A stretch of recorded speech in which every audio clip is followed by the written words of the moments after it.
Mad. Every now and then you F up. It happens to the best of us. And Heroic here going to take 2 of the bounty runes along with Beastcoast getting 2 of their own. Like I said, it's just the coaches being very honest. It's what you like to hear. It's true, it's true. And this is not a replay. I know you see a lot of the same heroes here, folks. We are in the next match. And you will return with a few heroes, but a few different players on some of them. Look at that. They killed the range creep, Trent. They're so crafty. It's so good. It's players. It's like the strongest thing you can do early. Why is that, Lyrical? I don't know. No, that's where you're supposed to explain it to the new viewers. That's your job. Oh, okay. And I just yell at things. Remember that patch where the range creep was like half the XP in the wave? That was crazy. Yeah. It's not that much anymore, but it's a little bit more, so it's nice. Get some extra gold, extra XP. Oh. Well, once again, we find ourselves in a game where Lumpy is unanswered.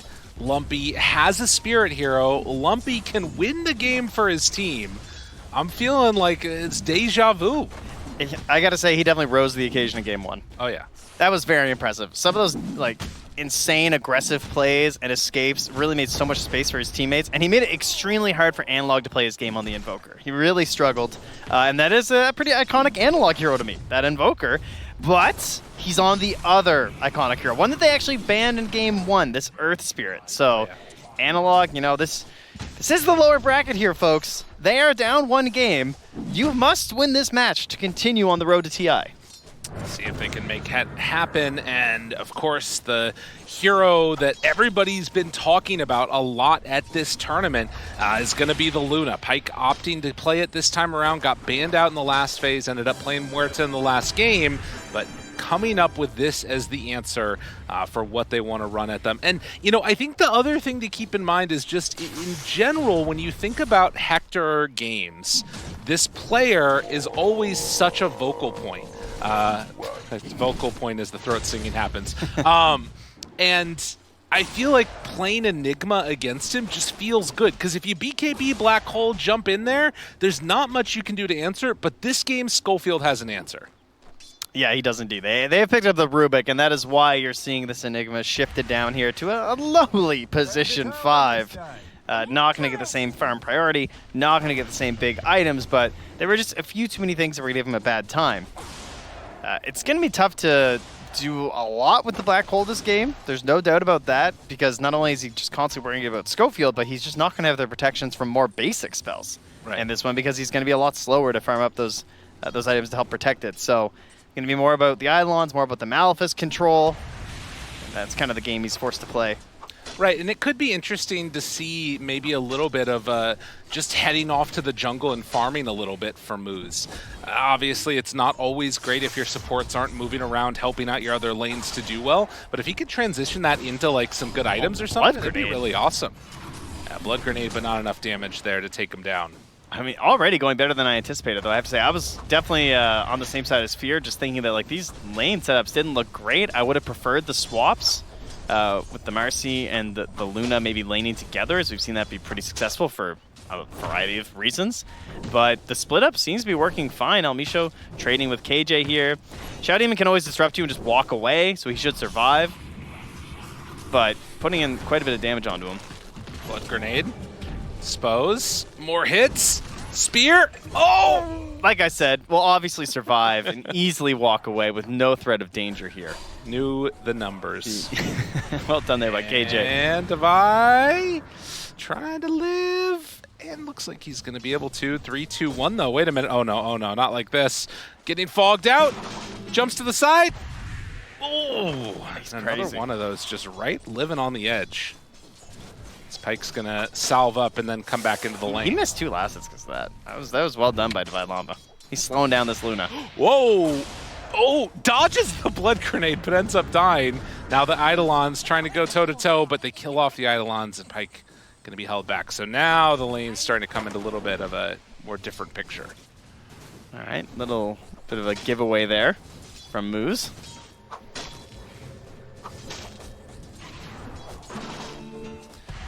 Comes back in. They're kind of splitting their damage here between Devi and Schofield. Malefice already used.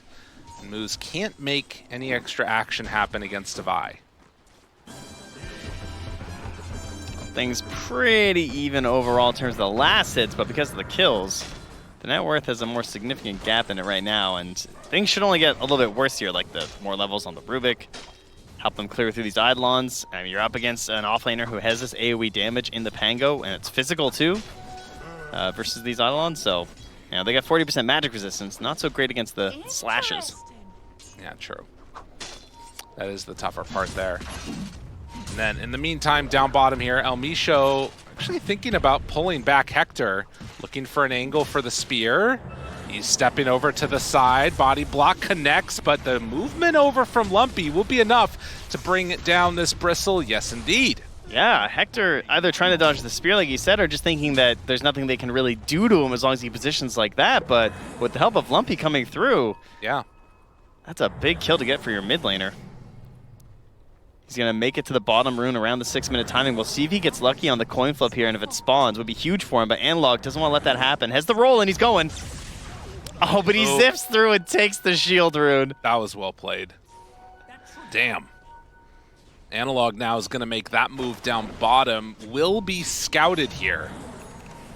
And so runs into El Micho. The kickback, the roll forward, not going to connect.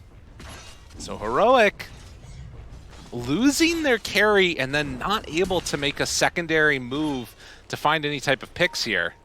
And El Micho's kind of just stalking. Yeah, what's he doing here? I don't know.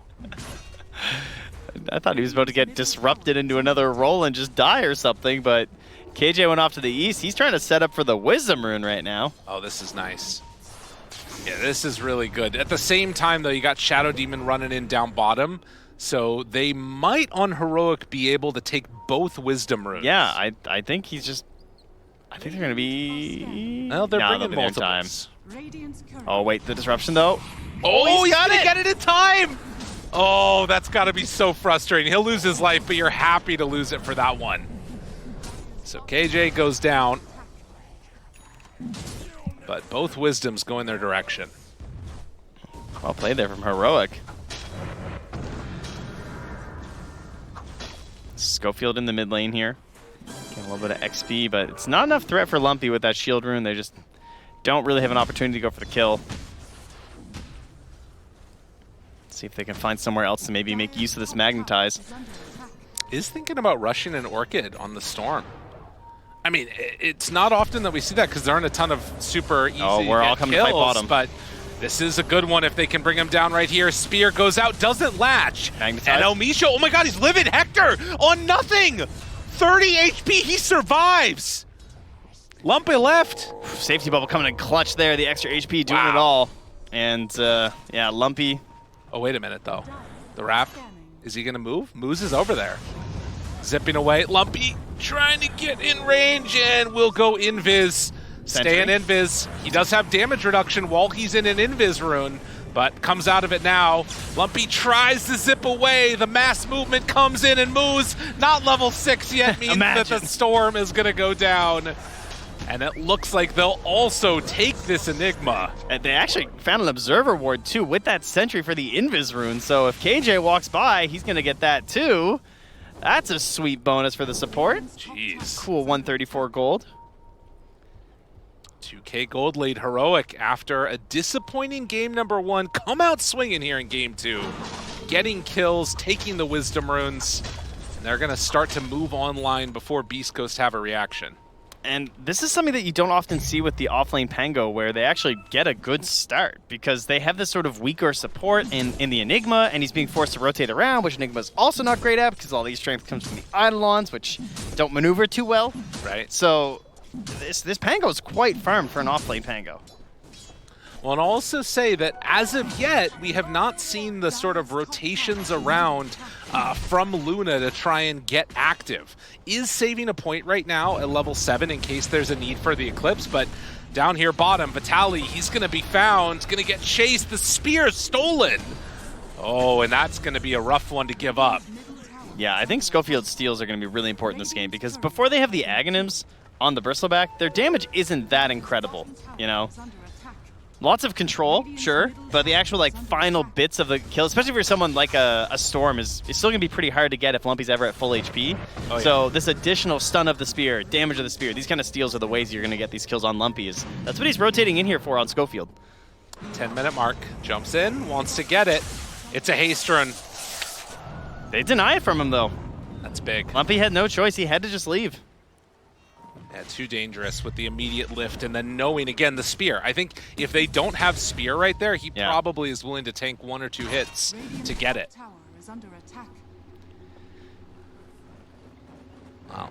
Beastcoast now. Moose is just going to try and farm for what he's worth. See if he can manage to get to some helpful abilities. Obviously, the big danger is giving up Black Hole in these fights, too. Yes. This is a not even use it kind of day. He's got to wait till he sees the spell steal go down. Yeah. And in spite of the kill score being into the favor of Heroic, it's still relatively even on net worth. I guess a large factor behind that is just sort of the, everybody's kind of getting farm, and while Hector is ahead, it's not by a huge margin. Catapult wave beating into this tower. And it looks like Beastcoast are just going to have to give this one up. This is a team that has a Mars Arena ready. They have a Storm Spirit with a Marcy, but they don't feel like they can fight into this tier 1. Now, they are getting something back. They're stealing these stacks inside the Radiant Jungle. So, okay. Kind of stealing a bit of this potential net worth that could be transferred over to these Heroic heroes. But Heroic going to be happy with this because it does open up some possibilities for actually invading and finding Pyke. Maybe trying to get some vision down. Spear still available here. Chucks one out of Lumpy. But very much a sit back and get your items. And again, Hector gets his 11 minutes Aghanim Scepter. Right, just casually. And to think I was worried about damage. That is actually so ridiculous. Very early. 3 seconds faster than the previous record, which I think was him. And so, Lumpy forced to zip away. For as free of a Storm Spirit game as this is, it doesn't feel like it right now. No, it does not. Meanwhile, though, jumps in. They get the roll-off to Vilama. And now you just have to run away. That's Arena used for this, and they can't get it. They're jumping KJ here, but he just throws out the Demonic Purge, and now he gets stunned. Analog. Back towards mid. Lumpy in trouble, and Lumpy going to die. So this is the one thing about Shadow Demon versus Storm Spirit, is that if you Demonic Purge him, his damage just falls off, right? Because he doesn't get the overload anymore. So once he gets ulted by the Shadow Demon, he can't finish the kill. Forced to retreat, gets stunned, dies.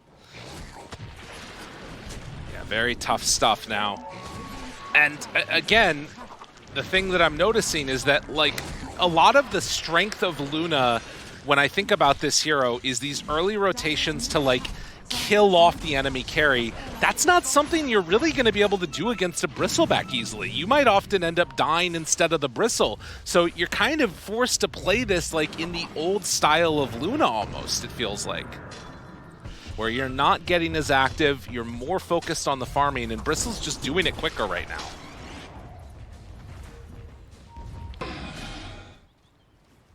Oh, nice coverage there this time. Yeah, the Bulwark now available here for Vitaly, so he can try and cover his spells. Means he's not really going to be much of a target anymore for Schofield on these steals.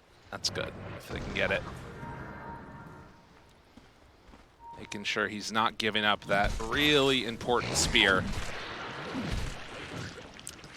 And both BKB and Bloodstone queued up for Hector. I mean, again, you listen to what Calf said in that interview, and he was like, at some point, we just needed to group up and play behind Hector. You can see the pathway to them doing that in this game. Elmisho, he's going to take away the Wisdom Rune. As we'll also farm up Ancients, because why not? So, less camp stacked from Heroic this game, but they're still in the lead. As more drawing on the map coming from... He's an artist, KJ, Analog with an amplified damage rune. It's going to be playing over in this area. Lumpy realizing the danger. It's going to TP out of there. So not only did Elmisho farm their Ancients, but gets their Wisdom Rune. Yep. Means that theirs is also still available. So that's definitely a little bit of recovery, I would say. Oh, yeah. But they do have Pyke under this ward right now, so yeah, they're buying a smoke. Unfortunately, they don't have one here, so this movement might be a little bit too slow. It is also turning into nighttime, as we know. Advantage Team Luna. Dude, they're all under that ward. I mean, they're getting there. They take it away now. This is still potentially an Orchid reveal from the Storm. Oh, they smoke under it. And now the sentry comes down. They know. They know. Are they going to keep this movement going? I mean, they have to know that the smoke broke on it. Now the scan comes out. They're making this move with only 2. They're all up on the high ground, and they're not going to go. They're doing this without Lumpy. That was a wise decision of Beastcoast to back out. Yeah, I mean, that could have been devastating. Yeah, he's up top with the Orchid, finding a couple of bounty runes. All right, moving in. Pushing out the wave, and Heroic ready to make a move themselves. As Eidolon's gonna hold this mid wave back.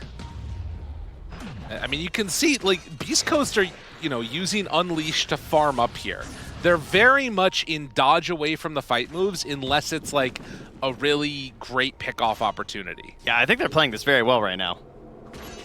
Because fighting into them looks abysmal on the side of Heroic. Like this Bristleback and this Pipe, but Heroic just going to do the same playbook as last time and head into that Roche with the 2 points in the goo alongside this Aghanims. He does it very quickly. This is almost the exact timings he hit last game. Getting the Bloodstone as he picks up the Aegis. We said that they're just going to try and run it back. Now the question is, have they sort of built a lineup that will be able to follow behind Hector, go high ground, think about ending the game, or do Beastcoast have what it takes to be able to deal with them? Yeah, it's interesting to do it. that CAF said that they tried to simplify, right? Right. This time with the draft, but it is still, maybe it's not as execution heavy in terms of some of the heroes, you could say, but like the idea itself is still on a timer, and it is still very punishable by one bad fight. Yeah. And Beastcoast, I think more so than last game, doing an even better job of the map macro play. Like they are way deeper cutting these waves. They kind of like, even though Heroic are on the same page of like, oh, we're getting our Bristle, we're getting our Aegis and stuff, Beastcoast also recognizing that they have more space and time to farm because of how clumped they're playing. Oh my god, they can't see him. That's crazy. I think also, I mean, some of this also could be confidence because they've seen that it can work before, because it worked last game. Just dodge away, push out all these lanes. You got an opportunity to play against almost this exact same draft. Now just try and beat it in the same way that you did before, and we're going to see if Heroic was basically right that the problem was the Muerta and how strong that was, or if the problem was Beastcoast. And if they come at Beastcoast and don't have a different answer, that could be a problem. Now Misho picks up the Blink Dagger here on the Marcy. Just phase blink. No BKB in these engagements. I mean, he played extremely well in the last game and had that assassination style. Yeah.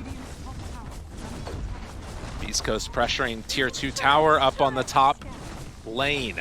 While simultaneously, look on the other side, Heroic trying to pressure their own. They don't push as fast as a Luna. Now could potentially even pressure for more if they want. I mean, it's Heroic that are the ones with the Aegis, but it's Beastcoast that are forcing out the glyph. This is taking too long for them to take that tower. Yeah, and they grab the outpost as well here. It's a TP back from Analog. Now, they do have a lot of catch, of course.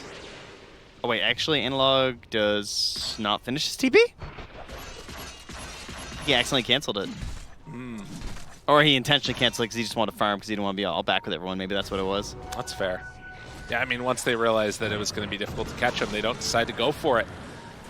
So, I mean, arguably more damage done by Beastcoast during that Aegis by virtue of the split push coming in with the Marcy and the Luna. And that play right there of the Unleash, and then as soon as the TP comes out, the blink away. Yeah. It's showing the problem with Heroic's draft. And LVCho just, I mean, he just keeps farming their Ancients. Yeah. He's just showing no regard for their power right now in this game. Does not care. These are not heroes that can solo kill the Marcy. In the meantime, Pyke's going to push down bottom here.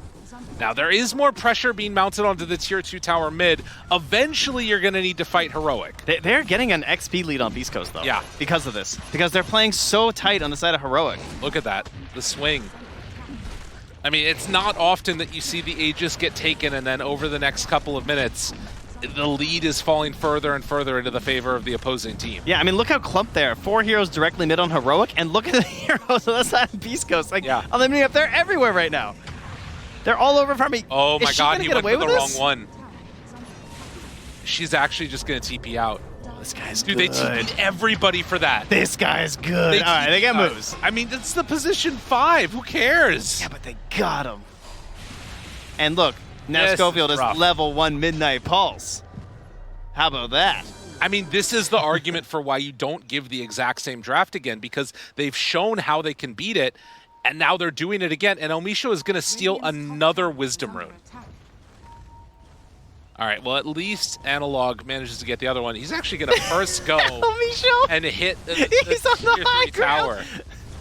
This dude's crazy, He's like, man. I saw Hector do this, and it was really annoying. So I think I'll do it this game. He blinks back. They get the Wisdom Rune on Lumpy. Analog thinking about a roll. This is a good fight for them if they can get everybody here. But I don't know if they're going to be able to. Magnetize down. Elmisho in trouble.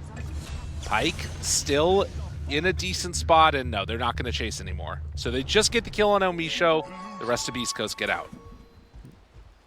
Cost him a BKB and a Blade Mail, but it does get rid of this nuisance. But what's the plan? I mean, there's 20 seconds left on this Aegis. I don't think you're getting high ground. Yeah, I think high ground has to be next Aegis. They did steal the Dire Tormentor, so that kind of works out pretty well. Could maybe come back and do their own after. Again, you know, that is one thing that they're utilizing this Bristleback lineup for extremely well in the last game, and they're going to do it again here, is just steal all these Tormentors. Right. Well, and I will also say, though, that it's, you know, TPing Analog back that time to make sure that they get the kill, a much better play than, like, TPing all of Heroic back to try and stop the split push. Yeah. Because once he has BKB, you know, Blade Mail, you can do that on Analog. It's not as big of a deal. 10-2. And with the Aegis gone, Hector still very difficult to deal with that hero. Yeah, they are itemizing towards it again. Pyke going to be going for the Silver Edge on the Luna. Has his ranged hero, feels good with it. So you can actually make use of the break mechanic. But it'll be a while till you get it. Absolutely. I kind of agree with the idea of not even worrying about the break as well. Like, again, there's this like Shadow Demon just save and delay. I think just going like straight Conda is also fine because it's just the raw damage that you output as the Zero on Luna. Right. I did see, again, Bristleback running in to hit high ground as Lumpy is getting smoked on. They managed to find him with the stun, the silence, everything out onto him, and they get the kill. Big kill there as he's trying to finish off his BKB. And that was so dependent on Analog just hitting that roll. They pretty much have to go in for it first. There's no real distance yet on Schofield. Doesn't have any great way to initiate. He is close to his Blink Dagger, though, and that'll open up a much easier T-ball setup there for Analog, where you can just lift him up and then get the roll in. Yeah, keep him in place if he needs to. But Hector, even without the Aegis, they feel confident to step up here onto high ground. So he is going to start taking down this tier 3 tower. There's a lot more of his teammates around him than there was last time around. Down to about half HP, Elmisho finds an amp damage rune. Dire's top tower is under attack. And going to decide to just push out this wave here. He has been so annoying this series. Oh, yeah. There is a TP back coming from Analog.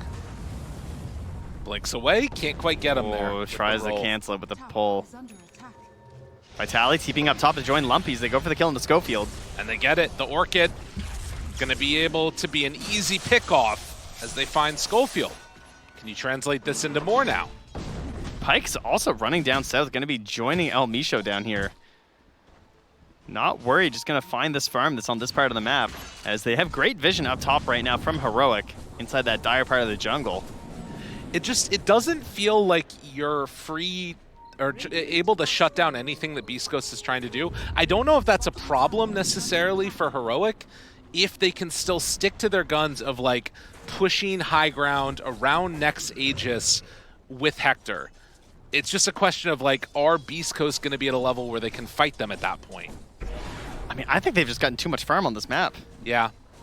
Like, it does not feel like they should have been able to do this.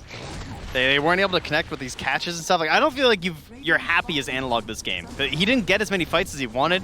He wasn't like chasing and catching important people. And Hector, again, coming back to deal with this. All 5 of them from Beastcoast were there, but as soon as Hector shows up, you can see even without the H's, they don't feel confident going on him. And they finished the BKB on Lumpy, so a kill like that last one's probably not going to happen again. Yep. Unless they, again, can just like perfectly chain it together. But even then with the Pango, he'll have the BKB in between this time. Look at Omisho. This guy. Is he going to unleash for it? Oh, the power of Iron Talon. It's actually unbelievable. More TPs. All right. What? Oh my god. How? Yeah, it just blinks out. Forces one hero back. Just come on back. Deal with me there. And then it doesn't happen. And then it's more time spent. Now they don't have Pango in this fight. Is it going to matter? They're thinking about it. Moose turns. Midnight Pulse is down. Don't do it, Moose. He's in a lot of trouble, and yeah, he's just going to die. So it looks like it doesn't matter that Pango's not there. Oh, but we got Vitaly moving up here towards the Ancients. Still got a minute 20, though, until the Wisdom, so he's not going to be able to stick around. Does kill the wave. More pings come out. Yeah, I feel like 1 or 2 wards here, and like all of this stops. Also. Yeah, it's just, I guess, in the moment, obviously, like you're thinking so much about just like getting your group up and doing your thing. Yeah. Now they also don't really want to have to go for it. Oh, Radiant are scanning. They're looking. Misho's about to take a tier 2. Oh, he gets rolled into. He blinks right into where Analog was going. They find their man. Does not have a TP either, so he is... Oh my... Okay, he's going to roll to the side. He's like, I need the lifesteal, save me. Keep him alive. It's not going to happen. Yeah, now roll up top, finding this Mars. Vitaly in trouble. Vitaly dead. All right, Heroic. The throat singing signals. They're a little bit happier about how the last couple minutes have gone. Yeah, they needed something like this too because of this Aegis. Like I was worried they wouldn't have a chance to like defend their Wisdom Rune and get the Aegis, because I feel like they were trying to sort of play around that. But now with a couple of kills, they can get the Aegis. Jumps in, black hole into the BKB. So knowing that the rest of the team is over at Roche, Analog doesn't have anywhere else to go. They're there to block off his roll, and they get the kill. Yeah, and in the year 2024, Black Hole, or rather, a BKB not going to save you in that situation from a Storm Spirit. You can still pump quite a bit of damage into you.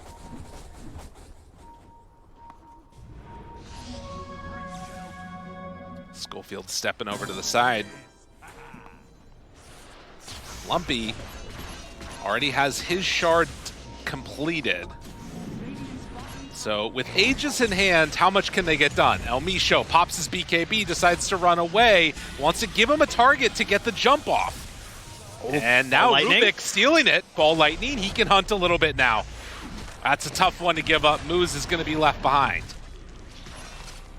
All right, now they're starting to get some stuff done here. They have this Aegis, they have the confidence. Can they get the map in a state where they can actually pressure an objective? That'll be the question. Conda done, and immediately back to farming for Pike. No BKB for 30 seconds on the Storm Spirit. I think this tier 2, as long as they can keep these next couple waves alive, it should be claimed by them. Analog's cleaning up bottom. You can see how good of a job they've done on Beastcoast of just keeping them constantly at bay, needing to deal with this split push annoyance. It's a Deso completed for the Mars. Yeah. Amping up that damage. Not going to go for any sort of an aura. They do have triple BKBs, right? BKB on the Mars, BKB on the Storm, BKB on the Luna, so the auras aren't quite as important. Forces it out. BKB popped by Hector. And that's tier 3 tower down. They know there's no black hole. Range tracks Misho trying to run away. Rebound is ready. Decides to jump on out, but the silence is already there. Stolen Eclipse as well here.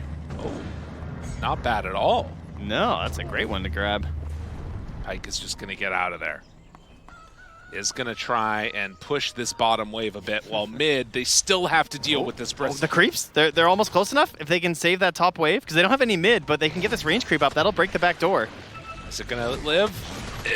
Well, they have a whole nother wave coming in after. Is anyone gonna... They can now go mid? Or I guess just knock this tower if they want. They still have 30 seconds until Black Hole is back up. They don't have analog either. The Sun decides to jump, good blink back. Looking for more, instead going for the Shadow Demon. Now the spear comes out, able to connect, but it's not doing enough. Self-save on KJ. Needs to get out of there. Vitali already dead. Lumpy in trouble. Has to back out. The TP away, understanding there was no way he gets out of there on moves, but the blink forward with the Eclipse. Schofield takes down the Storm.